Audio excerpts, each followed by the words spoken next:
سونے اور چاندی کے زیر استعمال زیور پر بھی زکات ہے کہ آپ نے سارا سال چوڑیاں پہنی تو آپ یہ کہیں چونکہ یہ میں پہنتی نہیں اس لیے اس پہ زکات نہیں، اس پر بھی زکات ہے، اور اس کی دلیل یہ حدیث ہے۔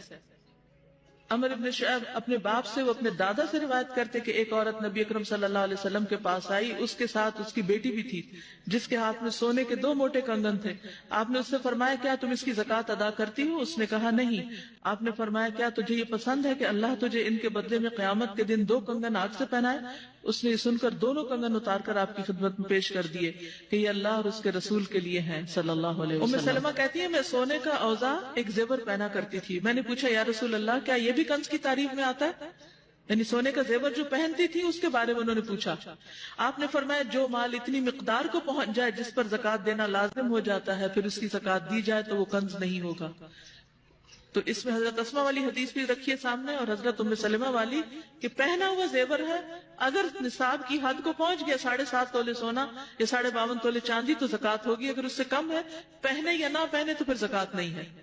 زکات کے لیے ملکیت ہونا ضروری ہے، ٹھیک ہے، ملکیت ضروری ہے، اور ملکیت میں اگر وقتی طور پر آپ ڈس اون کر دیے جائیں تو آپ کی زکات بھی ختم ہو جائے گی، لیکن اگر آپ کو دوبارہ مالک بنا دیا جائے تو دوبارہ زکات شروع ہو جائے گی، اور اس دن سے ہوگی جس دن آپ کو دوبارہ مالک بنایا گیا، ٹھیک ہے۔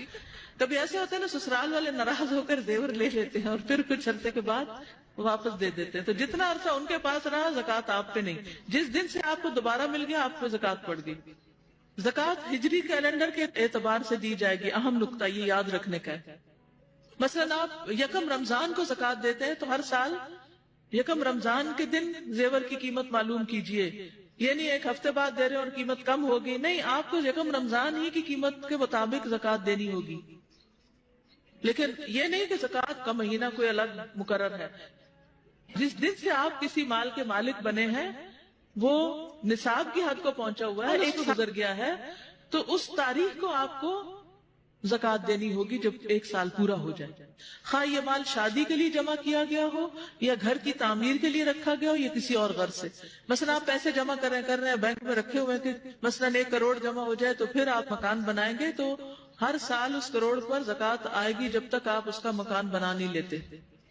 زکات سونا یا سونے کی قیمت دونوں صورتوں میں ادا کرنا جائز ہے، چاہے گولڈ میں سے گولڈ نکال دیں یا اس کی قیمت دے دیں۔ سونے کی قیمت کا اندازہ موجودہ بھاؤ کے مطابق لگا کر زکات دینی چاہیے، یعنی مثلا 1 سال پہلے آپ نے 40,000 تولہ کے حساب سے زیور خریدا، جب سال گزرا تو وہ 60,000 کا ہو گیا، اب زکات کس حساب سے دینی ہوگی؟ 60,000 کے حساب سے۔ کاغذ کی کرنسی چونکہ ہر وقت سونے یا چاندی سے تبدیل کی جا سکتی ہے، لہذا رائج الوقت کرنسی کا نصاب 87 گرام سونا یا 612 گرام چاندی دونوں میں سے جس کی قیمت کم ہوگی اس کے برابر ہوگا، جس پر سال گزرنے کے بعد 2.5% کے حساب سے زکات ادا کرنی چاہیے۔ مثلا بینک میں آپ کے پیسے پڑے ہوئے ہیں جس کی ویلیو 7.5 تولے سونے یا 52.5 تولے چاندی کے برابر ہے، اب آپ اس کو کس کے اگینسٹ لیں گے؟ چاندی آج کل سستی ہے تو چاندی کے اگینسٹ جس کی قیمت کم ہوگی۔ نصاب سے کم سونا اور نصاب سے کم چاندی کو ملا کر زکات ادا کرنا، یعنی دو ملا کر زکات ادا کرنا سنت سے ثابت نہیں۔ یعنی مثلا آپ کے پاس 7.5 تولے کی بجائے صرف 7 تولے زیور ہے، کیا زکات ہے؟ نہیں۔ اچھا، اب آدھا تولہ کم ہے، زکات نہیں، لیکن آپ کے پاس کچھ چاندی کی انگوٹھیاں ہیں جن کی قیمت آدھے تولے کے برابر بنتی ہے، تو کیا آپ اس 7 کو 7.5 بنانے کے لیے چاندی ڈال کے زکات دیں گے؟ شاباش، صحیح سمجھا، نہیں، کیونکہ الگ الگ نصاب ہے ہر ایک کا۔ دیکھیے 3 سچویشنز ہیں، آپ کے پاس سونا ہے اور روپیہ ہے، چاندی کوئی نہیں، جو اکثر عام طور پہ نہیں ہوتی۔ آپ کے پاس سونا نہیں ہے، صرف چاندی ہے اور روپیہ پیسہ۔ آپ کے پاس سونا اور چاندی ہے، روپیہ پیسہ نہیں ہے، تو یہ ساری صورتیں مختلف ہو جائیں گی۔ اب مجھے یہ بتائیے کہ اگر آپ کے پاس سونا ہے اور وہ 7.5 تولے ہے تو اسٹریٹ فارورڈ حساب ہے، نصاب کے مطابق آپ زکات دے دیں گے۔ اگر آپ کے پاس سونا بھی ہے اور مزید پیسے بھی ہیں تو پھر کیا کریں گے؟ ان کو بھی سونے کے بھاؤ پر لے آئیں گے، یعنی اس کا بھی سونا بنا لیں گے ایک طرح سے۔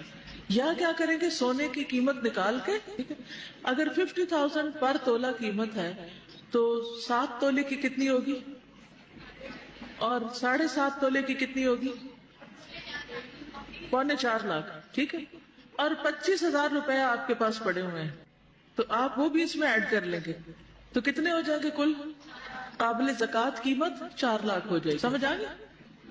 دوسری صورت، سونا کوئی نہیں، چاندی ہے. چاندی آپ کے پاس 52.5 تولے ہے، مثلا 720 روپے تولہ ہے، تو 52.5 تولے کی قیمت 37,800 بنتی، ٹھیک ہے، 37,800.